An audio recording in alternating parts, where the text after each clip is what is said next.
जय हिंद साथियों, RM academy में आप सबका बहुत बहुत स्वागत है। मैं सतीश तिवारी। जैसा कि आप सबको पता है कि हमारा ये दूसरा लेक्चर है। पहले लेक्चर में हमने पढ़ा था कि भारत पर अरबों के आक्रमण के विषय में। अगर आपको हमारी वो वीडियो देखनी है तो डिस्क्रिप्शन बॉक्स में नीचे लिंक दे दी जाएगी, आप सब वहाँ से जाकर देख सकते हैं। अगर आपको हमारी और भी वीडियो अधिक से अधिक देखनी है कि अन्य सब्जेक्ट की, तो आप हमारे चैनल के इनबॉक्स में जाकर के प्लेलिस्ट में सजाया गया है, आप वहाँ से सीरियल वाइज देख सकते हैं। चलते हैं, शुरुआत करते हैं। आज का हमारा टॉपिक है दूसरे लेक्चर में भारत में इस्लाम धर्म का उदय। जैसा कि आप सबको पता होगा कि जो भी परीक्षाएँ होने वाली हैं या जो विगत वर्षों में हुई हैं, उसमें इस टॉपिक से 2 से 3 नंबर के क्वेश्चन हर बार पूछे जाते हैं। ठीक, चूंकि यह धर्म से रिलेटिव है इसलिए यहाँ से क्वेश्चन पुटअप होते हैं। तो भारत में इस्लाम धर्म का उदय कैसे हुआ, कब हुआ और किसने किया, इसके विषय में आज हम सब विस्तृत रूप से अध्ययन करेंगे।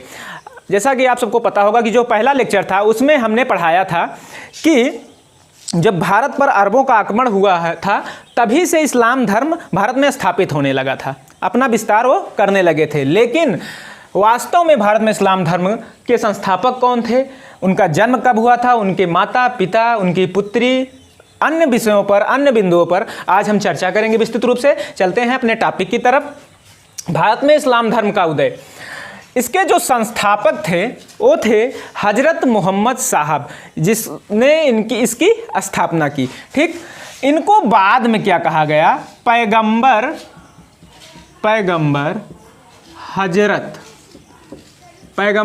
हजरत मोहम्मद साहब। ठीक, इनको बाद में हजरत मोहम्मद साहब को पैगंबर हजरत मोहम्मद साहब के नाम से जाना गया। ठीक, जो इनका जन्म हुआ वो 570 ईस्वी में मक्का में हुआ। कहाँ हुआ? 570 ईस्वी में मक्का में हुआ। ठीक, अगला पॉइंट है, इनके पिता का नाम अब्दुल्ला और माता का नाम था अमीना। तो ये 4 पॉइंट आपको पढ़ लेने हैं, एक परीक्षा में आ जाते हैं कभी कभी। ये पिता और माता तो ज़्यादा इम्पॉर्टेंट नहीं है, लेकिन संस्थापक और जन्म, इनका ये 2 पॉइंट जो हैं इनको याद करना है। ठीक, अगला जो है हमारा ज्ञान की प्राप्ति। क्वेश्चन आता है कि हजरत मोहम्मद साहब को ज्ञान की प्राप्ति कब और कहाँ हुई। तो कब हुई? 610 ईस्वी में। कब हुई? 610 ईस्वी में हीरा नामक एक गुफा थी, वहाँ पर इनको ज्ञान की प्राप्ति हुई। क्या थी? हीरा नामक एक गुफा थी। हीरा नामक एक गुफा थी, वहाँ पर इनको ज्ञान की प्राप्ति हुई 610 ईस्वी में। ठीक, उन्होंने एक इस्लामिक कैलेंडर चलाया। ठीक, कौन सा कैलेंडर था वो? हिजरी संवत था। उन्होंने इसकी शुरुआत की कि हिजरी संवत इन्होंने चलाया 24 सितंबर 622 में। कब चलाया? 24 सितंबर 622 में। काफ़ी महत्वपूर्ण क्वेश्चन है कि कभी कभी पूछते हैं कि हिजरी संवत की शुरुआत किसने की? हजरत मोहम्मद साहब जी ने की। कब की? 24 सितंबर 622 ईस्वी में। और किसके दौरान की? जब वो मक्का से मदीना की तरफ जा रहे थे तब इन्होंने इसकी शुरुआत की, मक्का से मदीना। इस पॉइंट को आपको याद करना है, परीक्षा की दृष्टि से काफ़ी महत्वपूर्ण क्वेश्चन आता है कि जब हिजरी संवत कैलेंडर की शुरुआत हुई, इस्लामिक कैलेंडर की, तो वह किसके दौरान हुई? तो वो क्या हुआ? मक्का से मदीना की यात्रा पर उन्होंने इसकी शुरुआत की। ठीक, इनका विवाह खदीजा नामक स्त्री से हुआ। किससे हुआ? खदीजा नामक स्त्री से। उनसे एक पुत्री उनसे उत्पन्न हुई, उसका नाम था फातिमा। क्या था? फातिमा। और उनका विवाह अली नामक व्यक्ति से हुआ, जो कि वह हजरत मोहम्मद साहब का दामाद था। ठीक, विवाह उनका किससे हुआ? जो कि इनके दामाद थे। दामाद कौन थे? अली थे। कौन थे? अली। इनका विवाह फातिमा से हुआ। ठीक, उनकी मृत्यु जो हुई वो 632 ईस्वी में। कब हुई? 632 ईस्वी में उनकी मृत्यु हो गई।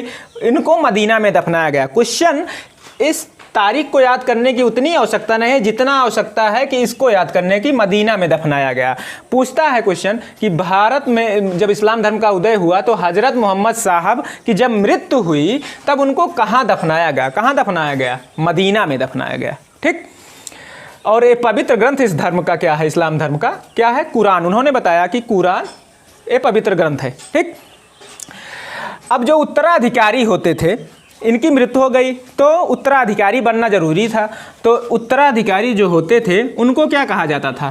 खलीफा। क्या? खलीफा। इसी खलीफा पद के लिए इस धर्म में लड़ाई हुई, जो बाद में दो गुटों में बट गया। पहले यह धार्मिक थे, लेकिन बाद में इस पद को लेकर के राजनीतिक होते गए और यह बाद में दो गुटों में बट गए। कौन कौन से थे? पहला था शिया। क्या? शिया। दूसरा था सुन्नी। क्या था? शिया और सुन्नी। शिया का मानना था कि जो इनके दामाद थे अली, कौन? जो कि फातिमा के पति थे, इनके दामाद अली थे, इनको उत्तराधिकारी मतलब खलीफा पद पर बिठाया जाए। जैसे अपने हिंदू कुछ धर्म है, जैसे हिंदू धर्म है, हिंदू धर्म में होता है कि जैसे धर्म गुरु होते हैं, वैसे मुस्लिम धर्म में, इस्लाम में खलीफा होते थे, तो इन्हीं को उत्तराधिकारी मान लिया जाता था। तो शिया का मानना था कि इनके दामाद अली को ही खलीफा बना दिया जाए। लेकिन जो सुन्नी थे, सुन्नी का मानना था कि कोई भी व्यक्ति खलीफा बन सकता है जो योग्य है। इसी बात को लेकर के विवाद हुआ और यह दो गुटों में बट गए। बाद में 1924 में तुर्की के एक शासक थे मुस्तफ़ा कमाल पाशा।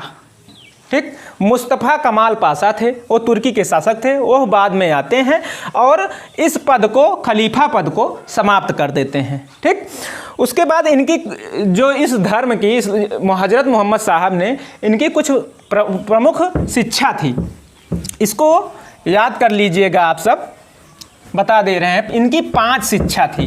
क्या थी? 5 शिक्षा। पहला था कलमा, जो कि इनका कहना था कि दिन में 1 बार पढ़ना जरूरी है।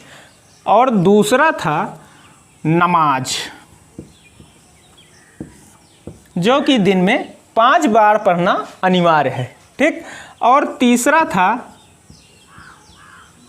रमजान।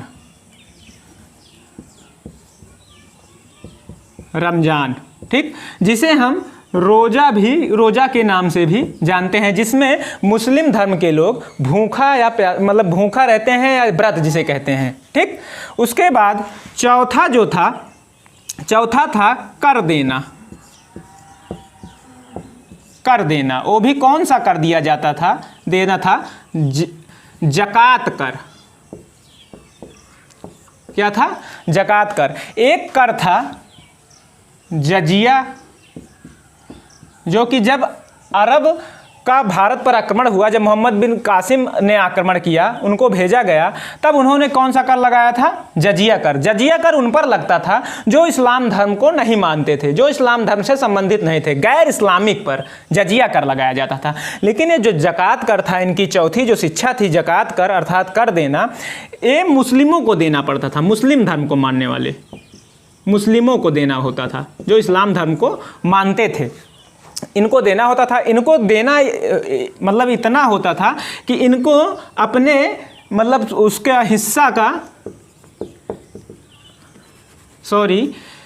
जो कमाई होती थी, इनकी जो आय होती थी, उसका कुछ हिस्सा इनको देना होता था। ठीक, और जो 5वीं शिक्षा थी इनकी हज। हज़रत मोहम्मद साहब का कहना था कि जीवन में 1 बार हज करना जरूरी है, अर्थात मदीना जाना जरूरी है। ठीक, तो आज हमने भारत में इस्लाम धर्म के उदय के विषय में आप सबको विस्तृत रूप से अध्ययन कराया है। अगर आपको हमारा ये वीडियो अच्छा लग रहा हो तो हमारे वीडियो को लाइक कीजिएगा। हमारे चैनल पर अगर आप नए हैं तो सब्सक्राइब कीजिएगा। अगर आपको इस पर कोई कमेंट करना है, आपका कोई सुझाव हो, तो कमेंट बॉक्स में आप ज़रूर कमेंट कीजिएगा। तब तक के लिए धन्यवाद। शुभ दिन।